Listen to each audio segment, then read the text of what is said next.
We've got our first new Vanguard to the game. Meet 9. She is my personal new favorite agent to play and she's just a blast. Now ever since her release I've been playing her non-stop in order to give you this guide. So in this guide we're gonna go over her different playstyles, her different builds and like what your mindsets needs to be in order to master 9. Now, one thing that makes 9 so extremely fun is that she can be incredibly flexible. There is kinda 3 different paths you can go down when playing 9, and it all correlates to her hue card. Everything that 9 does has to do with this card. This is her bread and butter. But let's not get ahead of ourselves, let's first do the common cards. Her common cards are Slash and Black Edge Parry. Now as far as common cards go, Slash isn't terrible. It's defense-based damage, and it increases the damage amount of exhaust cards by 50% for 1 turn. Now, generally, these are kind of cards we're looking to get rid of if we're looking to create a really good save data. But now, let's get into the meat of things, let's get into Hue. Hue is a really hard-hitting attack that levels up when you use it. Now, Hue is unique, meaning that you can't replicate it and have several, like you get your one Hue. It also has initiation, so you start every combat with it in your hand. It exhausts upon use and it's also ephemeral. Ephemeral means that it burns up if you still have it in your hand when the turn is over. Have no fear, the card also has Incinerate on it, and Incinerate activates when a card is exhausted. So the card gets exhausted either when we use it or if we just let it sit into the hand, and then it will automatically create the next level of it. So if you use Hue, or if Hue exhausts in any other way, it will create Hue level 1, and then level 2, and then finally level 3. The difference from the unlevel 1 to level 3 is that level 3 does a lot more damage. And also the Incinerate changes to, instead of immediately creating a new one, it turns into at the start of the turn, create 1 Hue in hand. At level 3, Hue also loses the ephemeral, so like you can sit with it max leveled and it won't just automatically burn up in your hand. Now this card is fantastic, and every card that 9 has does defense-based damage. And defense-based damage scales a lot with defense. So even if you don't think that these multipliers seem super high, don't worry that she hits like a mud trucker. Now Hue in base kit is okay, but it's the epiphanies that like really makes her shine. And like I said in the beginning, this is where we can like pick a path on like how we want to play 9. Ironclad adds in a hefty shield to Hue, which is great for survivability. Extreme lowers the base damage of it, but it allows it to level up to 5 times. Now you might have been seeing like the meaty screenshots of like 9 doing absolute silly amounts of damage, and that is with people running Extreme. Generally, Extreme is the one I also tend to go for. With Extreme, you have a little bit of a weaker start, but the final step of it is so goddamn hard hitting. Another favorite of mine is Flash. Now with Flash, we also get Ignition. Ignition makes it so anytime a card that's not Hue, like exhausts in your hand, the cost of this goes down. And this is one of the many reasons why Orlea is such a good teammate to 9, because all of her slimes are classed as exhaust. So if you have something that can generate exhaust cards, you can make all of this Hue basically free to play. And I would say if you're not going Extreme, Flash would be my recommendation, depending on your team. Then we have Hue Massacre. Now this turns it into an AoE attack. And now this is fantastic for clearing AoE content. And for example, if I'm farming a save data for another character that isn't 9, anytime I have a chance to pick up Massacre, I do so just to get through stages quicker. And then finally we have Ambush. Now the Ambush 3 makes 9 activate the Hue when an ally counterattacks. So if you're running her together with other vanguards, like Magna specifically, this can be very potent. Now important to note with Ambush is that if an enemy hits you 5 times and then Magna counterattacks 5 times, 9 will only activate like 1 ambush. So with Ambush, kind of what we really want to do is that we want to take a hit, then we want to use one ourselves, and then maybe end turn and then take another hit. So what we kind of want to do with Ambush is like, preferably we want to stall the attacks a little bit. A way to play 3 of them would be that like while your turn is still going, you take a hit from maybe one of the small minions, you counterattack, ambush activates, then you can play an ambush, end turn, and then if the boss hits you, yet another ambush will play out. Also important to note is that both flash and ambush, they get retain, not ephemeral. So they won't automatically like burn into the next one as soon as you click end turn. So, Ironclad survivability, Extreme has the most like damage potential, although a little bit of a slower start. Flash has the best economy potential because you can play a lot of hues for free. Massacre is the GOAT when it comes to AoE content, and Ambush is very good in some niche themes. And the ones I tend to go for is either Extreme or Flash, but all of them are good in their own right. After that, we have Experienced Strike. Defense-based damage, and you get 20% of your damage that you deal as a shield, and also increased damage amount of exhaust cards by 20% for 1 turn. And now for this guide, I'll try something new. Instead of talking about like every single epiphany on every single card, I'll try to speed it up a little bit, and instead I'll put together an image of like what the best epiphanies are, and then I'll slap that so it's easy accessible and easy able to say. And then you can always refer to that image instead of having to like rewatch that part of the video if you forget something. After that, we have Fatal Strike. Defense damage that increases by 20% for each cost of the highest cost exhaust card in hand, and then you exhaust that card.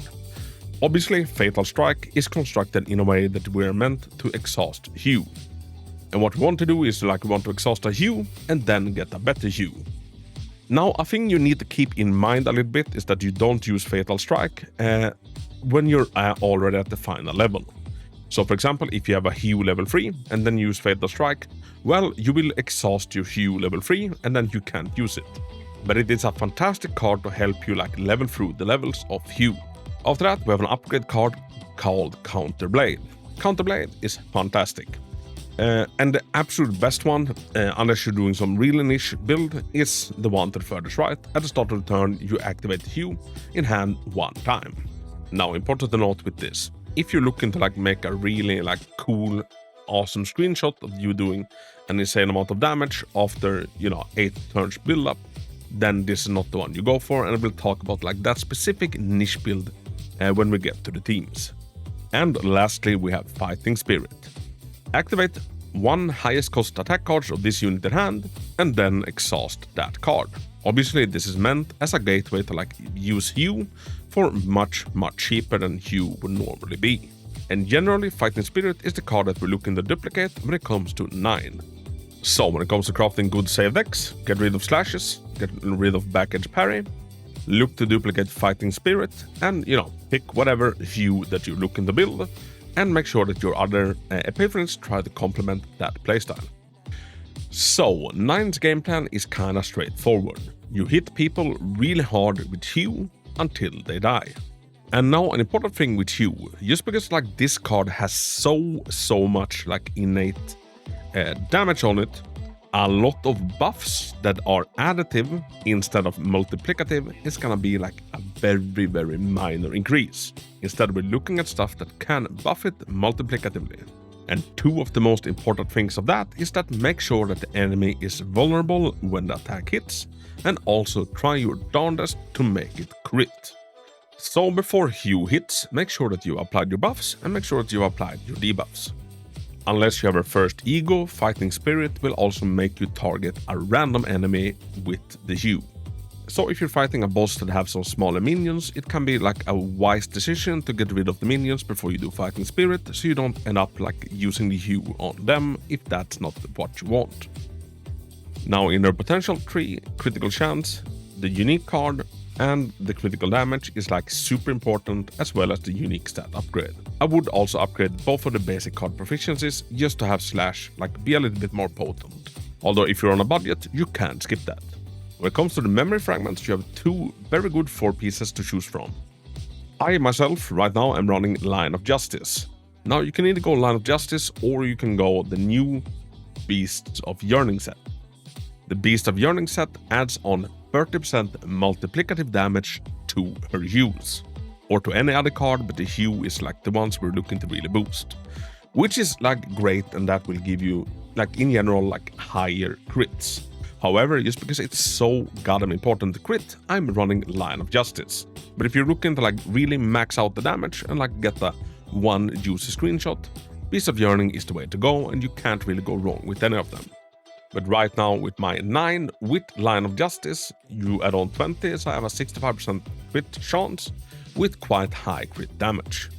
So I'm choosing more consistent crits over like max potential damage, just because you lose out so much whenever the Hue doesn't crit. For the 2-piece, Tetras are 40, just because she scales so well together with defense. For number 4, we're looking for either crit rate or crit damage, like whatever the ratio is looking like. For number 5, you want order damage, and for number 6, you want defense. Now for some reason, health comes up like as an highlighted stat, and I don't know why, because as far as I know, she has nothing that really scales of health. Instead, the substats we're looking for is crit chance, crit damage, and defense percentage. Now let's talk some partners. Her signature partner is Alcea. Now I managed to pull her twice in a 10 pull, so like these stats are slightly higher than they would be at like without any duplicate. But at base kit, Alcea gives you 8% more defense to your combatant, and when an exhaust card is activated, the next attack card gets 25% more damage. And when you exhaust a card that costs 2 or more, you gain 100% shield at base kit. Now this is not a bad partner, although she has like arguably a better one in Wilhelmina. Base kit, Alcea gives you 8% defense, Wilhelmina gives you 24%. And when a assigned combatant targets a vulnerable enemy, plus 20% defense-based damage of attack cards. Now if you play 9 properly, you will almost always be hitting an enemy when they're vulnerable, so like Wilhelmina is insanely strong. And quite frankly, I don't know why this has 8% base kit and Wilhelmina has 24% base kit. And quite arguably, the only thing Alcea has going for it is that it gives you a little bit of shield, which, you know, is very negligible. So, to the point that I would say that if you haven't already pulled Alcea, you know, just level up Wilhelmina and be happy with it. Now, let's talk some teams, and here's where 9 can be so freaking flexible. Now, I think a lot of you will have seen like the 9s hitting for like, you know, millions basically on like the boss. And that can be achieved in like very niche specific decks, and Olea is like a key staple of those decks, and it has to do with the new spore cards that we can find in the seasonal chaos. And the core thing about that team is that you need to apply a bunch of spores on an enemy before you hit it. And then when you hit it, you one-shot it. Now, if this was to be a perfect spore deck, I would have one more Wheel of Light. So you use Retain on the Spore Harvester and on the Contaminated Spore, and then you apply it to the boss. You never do any damage on the boss, because as soon as the boss takes any sort of damage, like all of the spores will trigger to increase the damage. So you set up for 6, 7 or 8 turns, and then you do a big ass Hue, like on max level on the boss. Now this approach is great if you want a really nice screenshot of like you doing a silly amount of damage, and you know, it's a good way to handle those bosses. And when it comes to 9 deck for that, you want a deck where you've taken away everything except 1 Hue, 1 Counterblade and 1 Fighting Spirit. So basically you need to leave as much room as possible for like Orlea's card to like just be able to retain and build spores in your deck. And now Rei is like the optimal third character in this, because you can stack a bunch of card draw on her and then slap on like a bunch of her unique upgrade cards, so she doesn't take up any slots in the deck either. Now that works fantastic on like dealing with one boss like the one in the Nebula Distortion. Me personally, I don't find that deck or like that playstyle as super fun outside of, you know, just doing some flashy screenshots. And if you go up against any content outside of that has like multiple waves or multiple enemies, you know, you need to adapt your deck significantly. Instead, my favorite deck with 9 has been with Nadia and Magna. Nadia is a fantastic support, and she's a really great enabler for any sort of like defense-based damage team. Magna is fantastic at applying vulnerable with her frost charge, and you can make some really fun counterattack Hue focus decks together with her. Even if you're not running Spore or Orlea, Orlea is still a fantastic teammate to 9. Another fantastic teammate can be Kalip. Kalip have a lot of celestial cards, And that synergizes very well with 9 playing a lot of heavy cost hues. And 9 is very AP hungry, so having a battery like Mika can also work.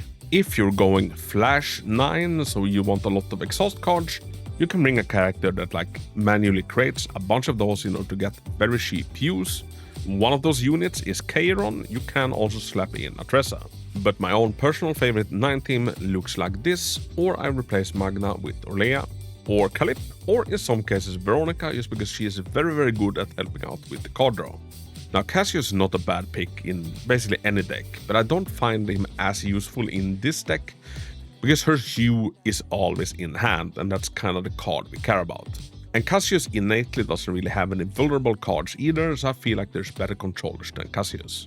Serenial also creates a bunch of exhaust cards with her missiles, so having 9 as kind of a sub-DPS to Serenial is not a bad thing, and a team like that would look something like this. Now before we wrap this up, let's also look at some of my save datas. We've taken away all of the common cards, and we made sure to duplicate as many fighting spirits as possible. For the gear pieces, we're looking at anything that can increase our damage. Mask of Flames is one of the best items in the game for 9. And when it comes to the refinements that we get from the seasonal arena, anything that can help you either play your hues or make hues do more damage is great. Now this one specifically is absolutely amazing on 9. Another great accessory for damage is Shell of Aberration, since it has so much defense slapped on it. Another great item that I don't come across too much is the Fairy King's Crown, which gives you some extra crit chance. Liberated Essence is never a bad pick if you can manage to get it, it's pretty rare. And this one will every turn allow you to play 1 hue for like 1 cost less, which goes a long way. Another insane weapon is the Brilliant Eternal Flame. The only downside with this is that you have to choose between this one or to replicate a card, and in those cases I would always replicate 1 more fighting spirit and then run something else. Let's also touch upon her egos. The first ego is what I would call kinda bad. The only thing it does is that it allows you to pick a target with fighting spirit. Now sometimes this can be nice and convenient, but if it's only 1 enemy on the field, or if you're running like the Massacre version of Hue, this does literally nothing. One of her best egos is number 2, and it allows you to start every combat with an exploit opening, and this has 1 retrieve on it. So with this one you can deal tenacity damage and also apply 2 vulnerable. The 4th one isn't bad, and neither is the 6th one.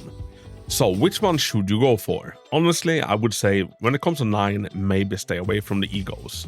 Instead, maybe view it as a nice bonus if you pick some up when you lose 50/50s in the future. The second one isn't bad, but I don't think it's worth like the amount of pulls it will generally take to reach it. Alright everybody, there you have it. That is all I can teach you about 9. She is an incredibly fun and incredibly flexible character. Running her, Narya and anybody else together is the most fun I've had in this game so far. And if you're watching this without having pulled her yet, I would highly recommend picking one up. Now if you have any additional questions, or if you have any additional 9 tips of your own, please do feel super free to slap it in the comment. And if you enjoyed this video, feel super free to give it a thumbs up and maybe subscribe to the channel. As always, thank you so much for watching, have a big hug, and until next time, Hako out. She's in paradise, can't leave the comfort zone, and I am in the limbo, that's alright. Higher than the vulture fly. She moves like she's in paradise, can't leave the comfort zone, and I am in the limbo, that's alright. Higher than the vulture fly.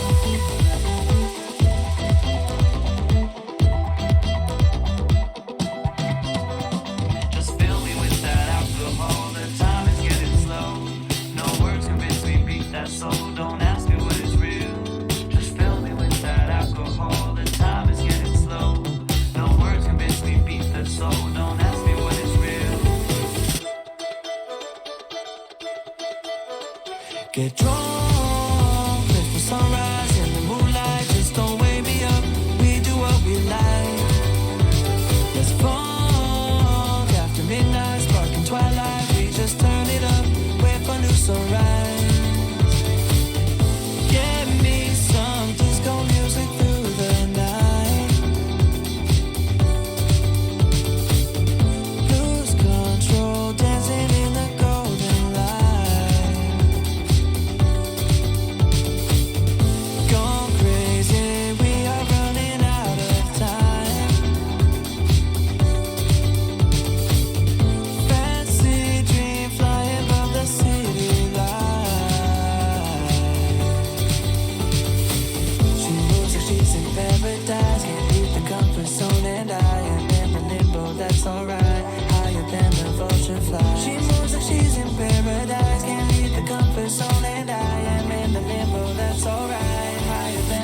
vulture flight.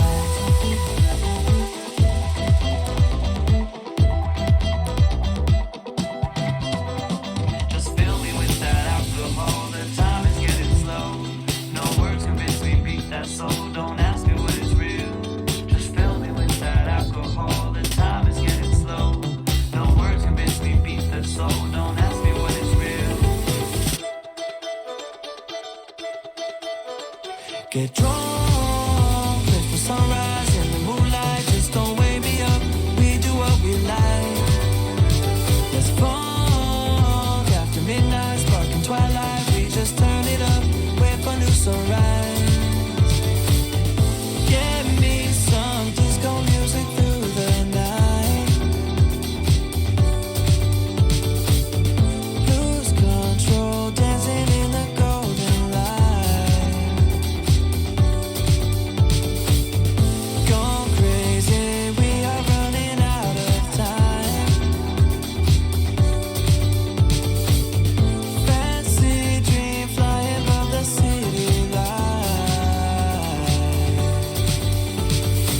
She moves like she's in paradise, can't leave the comfort zone, and I am in the limbo, that's alright. Higher than the vulture fly. She moves like she's in paradise, can't leave the comfort zone, and I am in the limbo, that's alright. Higher than the vulture fly.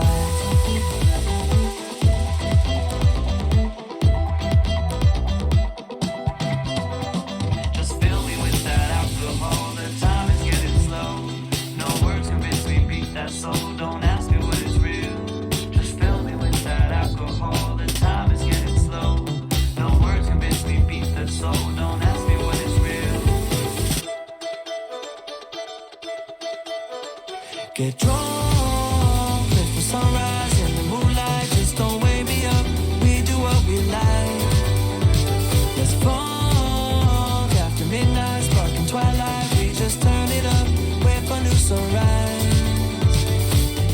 Get me some disco music through the night. Lose control, dancing in the golden light. Gone crazy, we are running out of time. Fancy dream flying above the city light. She moves like she's in paradise, can't leave the comfort zone, and I am in the limbo, that's alright. Higher than the vulture fly. She moves like she's in paradise, can't leave the comfort zone, and I am in the limbo, that's alright. Higher than the vulture fly.